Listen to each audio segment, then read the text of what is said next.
new skills. As we come to a crucial point in our career and in the economy, so to speak, we're going to start seeing not only job loss, but also we're going to be seeing people being cut, furloughed, and so forth. And so my thinking is that, how can we reskill and retool without having to pay anything, without having to actually go back to college and get real life hands-on experience with tools that are out there for librarians and for, the lay public. So let me just jump right in here to the next slide. For some reason it's not working. Okay. So some of the things, so why learn new things? So, you have a change of career. You want to retool to keep current. This is very important because, as you can see, we went from a brick and mortar service model to an in-person, to a online model in a matter of a day or two. And people who had no idea how to use tools like Zoom and how to use different types of information or different types of tools, like as I said, had no idea what they were doing. So, how did they really learn, or how did they adjust to this particular process? And this was a process not only for librarians, this was a process for school teachers, for a number of different people. And it was an overnight process, which is very hard. So, you always want to keep that in the back of your head. How can I always stay ahead of the curve and keep myself, in front of the curve in case something does happen? The second thing is retooling to keep current. Again, that's just kind of, you want to always make sure you're ahead of the curve. We're coming into quantum computing. I'm going to speak about some of these things and how I learned them all. So quantum computing, we're coming into new tools and new ways of learning and transference and student learning outcomes and all different sorts of things. And I think that's going to change the way research is done and the way we are doing things. And you're going to be seeing a lot more of data management, so to speak, coming down the line. And so we're going to need people who can, correlate data, help research teams as a librarian, put together research studies. I think we're going to be starting to be utilized in a little bit of a different manner. And it's a great thing, I guess. It's a really good thing.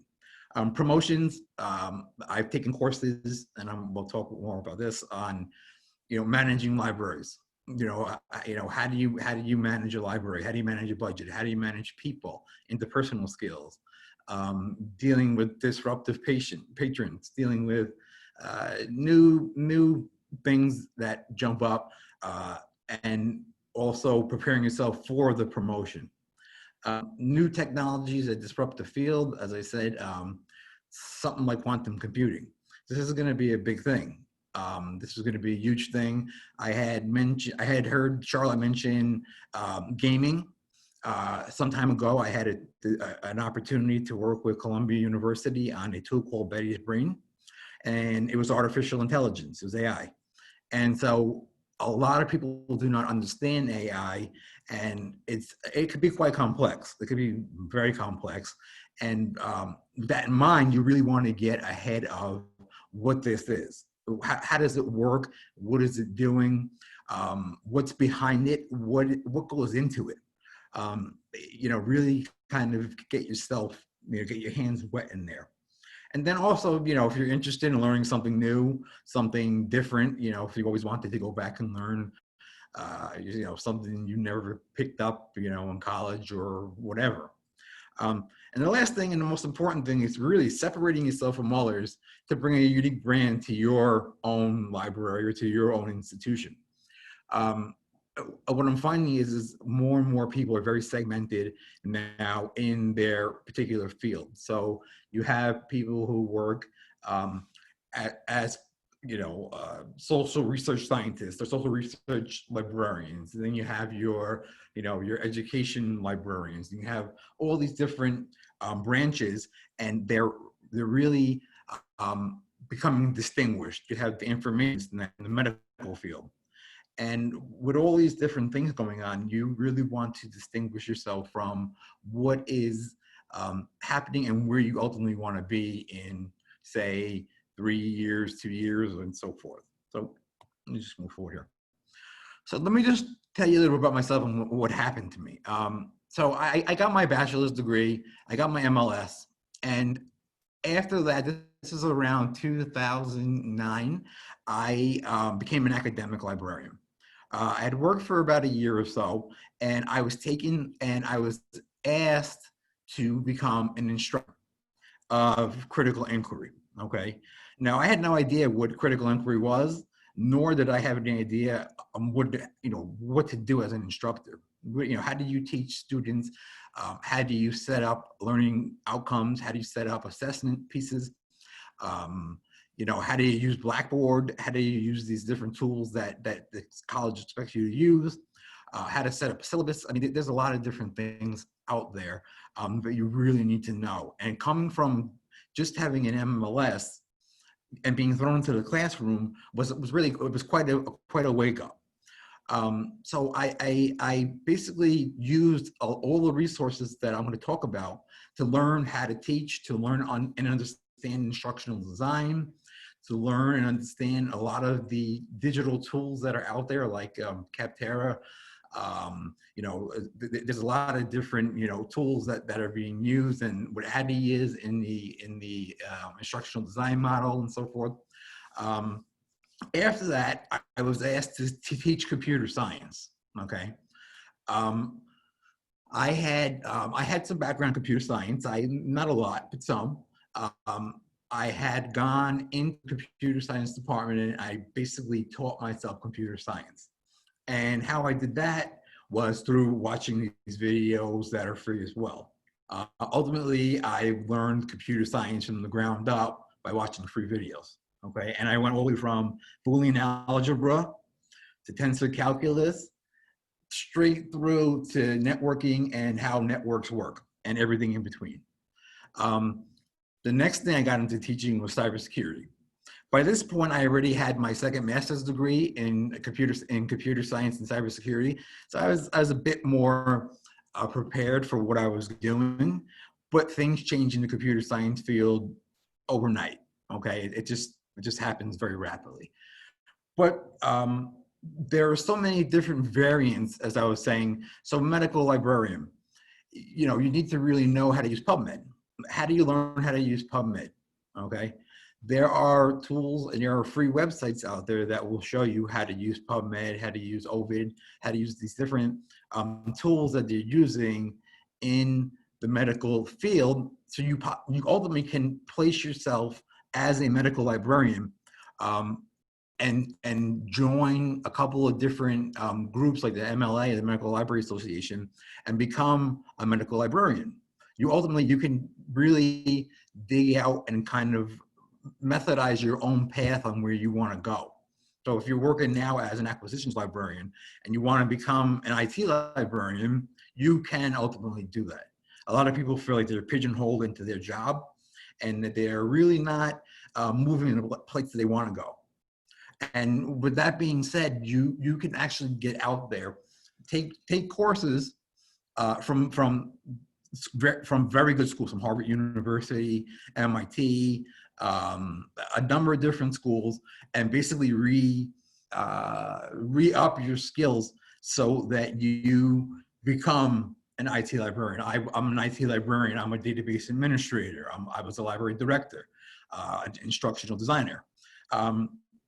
What I would do a lot of times, and this was before we had like MOOCs and different things like that, I would read books about things like cybersecurity, and I've learned about what it is first, because I found that I was more of a visual learner than a read. I read a lot, but I found that watching videos made me understand things more clearly. Okay. And then I also went and I found who the best people were in the field, and I studied them. You know, how did they get to this point? What made them great? What was their research? What were they looking at? What were they doing? And all this is free. If you go on to many universities' websites, you can find some of the people who are, you know, game changers, so to speak, and who were basically writing and putting their research up for others to read. And it's out there. You just read it, and you've basically learned a little bit more or another piece of that particular area. Just go forward. So some of the tools that are very good. These are the top 3 tools that I use. EDX, that's a Harvard-based product. You can see the URL, and the 2 most popular courses that they're known for are the CS50s, and is web programming and introduction to artificial intelligence. Now, with these courses, they actually make you do is go hands-on.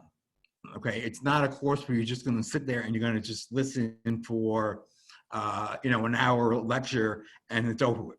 You actually have to write script and then submit it. It gets submitted, it gets looked at, it gets graded, and it gets sent back to you. And all this is free. I mean, you're not going to find this in too many places where you can get this type of hands-on learning for free and retool yourself. The second one is Coursera. Coursera, I'm sure everybody here has heard of, and it's a great tool. I recently took the New York State, the contact tracing course. That was terrific. It was from Johns Hopkins. Bloomberg paid $500 for it, okay, for you to take the course for free. And I learned all about COVID-19 tracing, being a contact tracer. And it was a great pair as a librarian because you sort of learn how to delve into backgrounds and how to delve into you know, different types of projects where you could look at ancestry and so forth, and you really get deep into that area and field. Another tool that I found that was very good, this was from some time ago, was digital storytelling. When I taught critical inquiry, I had 3 learning outcomes. I had information literacy, I had critical thinking, and critical reading, okay? So over the semester, I would break it up into the 3 groups. So I have 4 weeks, almost 3.5 weeks of each one of the 3 learning outcomes. The most important was the showing that you can use a digital technology to demonstrate your ability to think critically. Now, how did you do that, and how did they come to this? So the students would actually go online. They would get Microsoft Story. I'm not sure if it's still around. They're using newer things now, Movie Maker. And ultimately what they do is the students will make a movie about something that they're passionate about.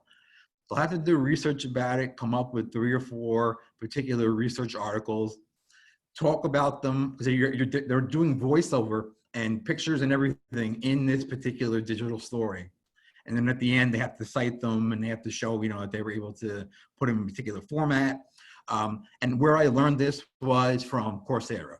I learned you know, some of the tools that were out there, and this was a free course.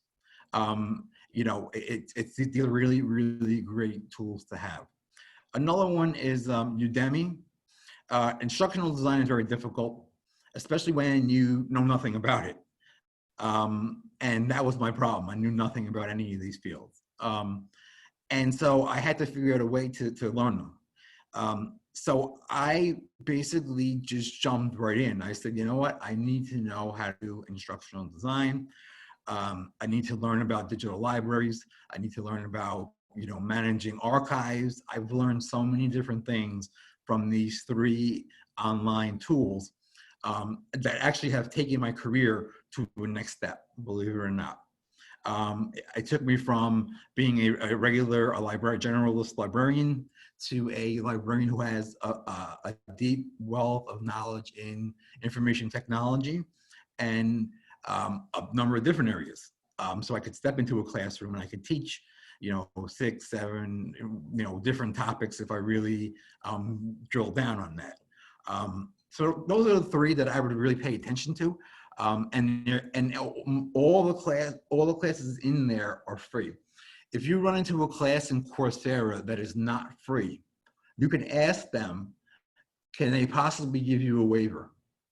And 99.9% of the time, they will allow you to take the course for free and get a certificate at the end, which is great because you want the certificate for your LinkedIn to put on your resume for whatever reason you need it to show and prove that you have this competency. So these companies, they're very flexible. They're very good. They provide certificates that are validated and can be validated always. I have a stack of certificates from all of them, and they're still valid and can be validated to this day. So that I think is very important. I think it's important for us as librarians. Obviously, we're very knowledgeable people, and we still want to stay ahead of the curve. We're getting new, younger students, all different types of patrons and populations that we're seeing, and they're coming in with newer questions. So real quick, and I don't know how much time I have left, but I'll tell you quickly about the quantum computing thing. So not many people know about quantum computing, and I had no idea. I knew nothing about it. And I was going for my doctoral degree at the time, and I decided I was going to jump into a research study about quantum computing. And what I did was I watched a number of videos on Udemy about quantum mechanics, learned quantum mechanics, and then learned about quantum computing. And realized that this subject could be broken down because it was very difficult. It was very hard to understand quantum mechanics and how it played a role in quantum computing. And so what we did was we actually made our own course on Udemy, quantum computing. And what we did was we took quantum mechanics and we broke it down into 3 pieces, which is anything cold, anything that moves fast, anything that's small.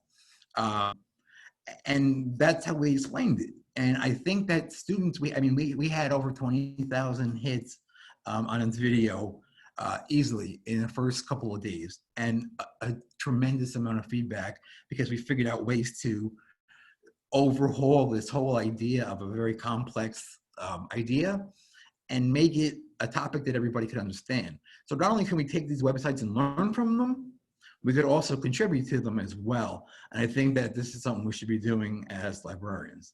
So hopefully I didn't take up too much of your time. I didn't blabber on too much. Hopefully you guys got a little something out of what I had to say. If you have any questions, you could email me at Sabol, S-A-B-O-L, Daniel, D-A-N-I-E-L, 0 @gmail.com. And, I'm always here for any type of, question that you may have. So I thank you very much for having me. And thank you also, Charlotte, for the wonderful presentation as well.